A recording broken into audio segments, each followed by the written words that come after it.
এখন তো আমের সিজন, আর আমের সিজনে আম দুধ বা আম ক্ষীর বানানো হয়নি এরকম মানুষ তো কমই পাওয়া যাবে। প্রত্যেকের বাড়িতেই একদিন না একদিন কিন্তু এটা বানানো হয়েই যায়। আর আমি যেভাবে সহজে বানালাম সেটা যদি আপনারা পুরো ভিডিওটা দেখেন তাহলে বুঝতে পারবেন। বাজার থেকে পাকা আম শেষ হয়ে যাওয়ার আগেই কিন্তু একবার হলেও বাড়িতে এই রেসিপিটা বানিয়ে দেখুন। আর এই রেসিপিটা কিভাবে বানানো সেটা দেখতে হলে পুরো ভিডিওটা স্কিপ না করে দেখুন। নমস্কার বন্ধুরা, সংসারের রীতিকথায় সবাইকে স্বাগত জানিয়ে আমি তনুশ্রী চলে এসেছি নতুন একটা রেসিপি নিয়ে। এখন তো অম্বুবাচী চলছে, আর এই অম্বুবাচীতে একটা খাওয়ার নিয়ম আছে আম দুধ। অবশ্য যদিও আজকেই অম্বুবাচীটা ছেড়ে যাবে, তো যাই হোক, অম্বুবাচীতে কিন্তু যে কোনো একটা দিন বা রেগুলার হলেও আম দুধ খেতে হয়। আর আমাদের বাড়িতে দুধটা কেউ পছন্দ করে না, তো সেই জন্যে আবার আম দুধ খেতেও হবে। তাই আমি কি করি, আমার দুধটাকে কিভাবে বানাই সেটাই দেখাচ্ছি, চলুন সঙ্গে থাকুন, দেখতে থাকুন। এখানে আমি একটা বাটি নিয়েছি, আর এখানে দিয়ে দিচ্ছি দুধ। 1/2 লিটার দুধ দিয়ে দিলাম। এই 1/2 লিটার দুধ আর এই একটা পাকা আম দিয়ে কত সুন্দর রেসিপি হবে দেখুন। আপনারা হয়তো অনেকেই বাড়িতে বানান, যারা বানান না তারা কিন্তু এটা শিখে নিতে পারেন, খুব সুন্দর লাগবে খেতে। প্রথমে এই দুধটা আমি একটু ফুটিয়ে ঘন করে নেব। গ্যাসের ফ্লেমটা প্রথম দিকে একটু বাড়িয়ে দিচ্ছি, তারপর কমিয়ে দেবো। এটা আমি একটু ঘন করে নেব দুধটা। দুধটা তো বেশ অনেকটাই ঘন হয়ে গেছে। দুধটা যতক্ষণ ঘন হচ্ছে ততক্ষণ আমি আমটা খোসা ছাড়িয়ে টুকরো করে কেটে নেব। আমগুলো তো আমি খোসা ছাড়িয়ে এরকম টুকরো টুকরো করে কেটেই নিয়েছি। এরপর একটা মিক্সিং জারের মধ্যে আমের টুকরোগুলো দিয়ে দিলাম। এই আঁটিটা লাগবে না, এতেই আমার হয়ে যাবে। এই টুকরোগুলো এবার একটু ব্লেন্ড করে নেব।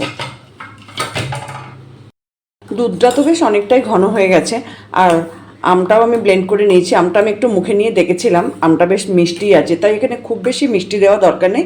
আমি এই বাতাসাগুলো দিয়ে দিচ্ছি, খুব বেশি দেইনি। আপনারা চাইলে বাতাসার পরিবর্তে চিনিও দিতে পারেন। যদি হাতের কাছে বাতাসা না থাকে তাহলে চিনি দেবেন, তাতেও কোনো অসুবিধা নেই। এবার আমি একটা ছোট এলাচ ফাটিয়ে নিয়ে দিয়ে দিলাম দুধের মধ্যে। এবার আমি যে আমের পাল্পটা বের করে রেখেছিলাম সেটা দিয়ে দিচ্ছি।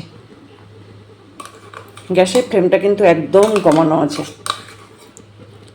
পুরোটা দিয়ে দেবো। এরপর ভালোভাবে দুধের সাথে মিশিয়ে নিতে হবে।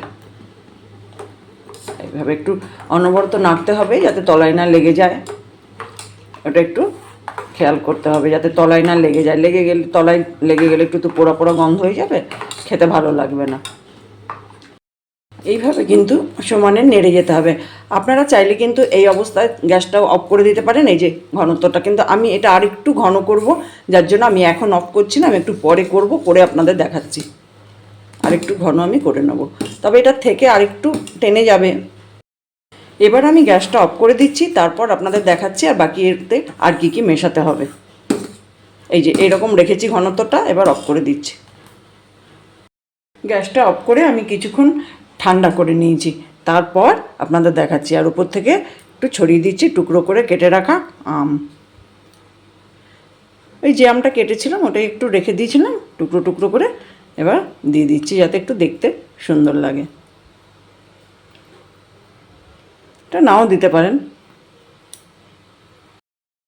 দেখুন কতটা লোভনীয় দেখতে লাগছে, একদম রেডি হয়ে গেল আম ক্ষীর বা আম দুধ যাই বলুন। দেখতে কিন্তু ভীষণ সুন্দর লাগছে, আর এটা খেতেও কিন্তু খুব ভালো হয়। একবার বাড়িতে বানিয়ে দেখবেন। আমার রেসিপিটা ফলো করে আপনারাও বাড়িতে একদিন বানিয়ে দেখতে পারেন। বাড়িতে বানালে কেমন হয়েছে জানাবেন, ভালো লাগলে একটা লাইক দেবেন।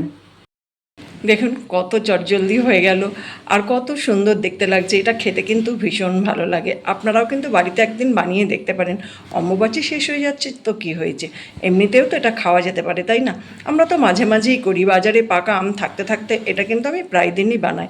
সত্যিই বলছি, দুর্দান্ত খেতে লাগে। একবার বানিয়ে দেখবেন, ভীষণ ভালো লাগে খেতে।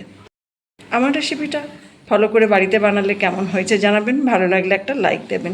যারা এখনও আমার চ্যানেলটা সাবস্ক্রাইব করেননি তাদের অনুরোধ করব আমার চ্যানেলটা সাবস্ক্রাইব করে নেবার জন্য।